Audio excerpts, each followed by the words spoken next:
Hello मैत्रिणींनो, चला जाऊया ना जात्यावर मूग भरडायला. एकमेकीच्या सोबतीने कामे केली की कामे सहज हलकी होतात.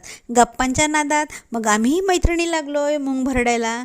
मैत्रिणी लागले भरडायला, त्या तरबेज आहेत बरं, पण मी शिकते. असो, जागतिकरणाच्या युगात गॅस आले, इंडक्शन आले, पण चुलीवरची मजा नाही. कितीही मिक्सर आले, पाट्या वरवंट्यासारखी चव नाही.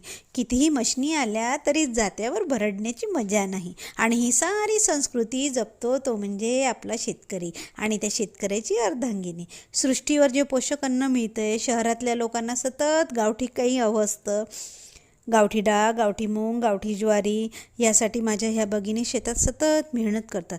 पीक आलं की ढोल्या भरणं, डाळ भरडणं सुरू होतं आणि यांच्याचमुळे आम्हालाही गावठी धान्य मिळतं. मग आपण यांचं ऋण जपायला हवं की नको? मग ऋण जपायचं कसं? आपण मोठमोठ्या मॉलमध्ये जातो, सारं मुकाट्याने भावनं करता घेतो. मग घरी विकायला शेतकरी आले की 10 रुपये त्यालाही मेहनत मिळू द्या. शेतकऱ्याच्या जागी स्वतःला ठेवायला शिकलं की माणूस सारं स्वीकारतं. पटतंय का? पटत असेल तर मग लागलीच चॅनलला लाईक, शेअर आणि सबस्क्राईब करायला विसरू नका. येते पुन्हा हिरवा रंग घेऊन.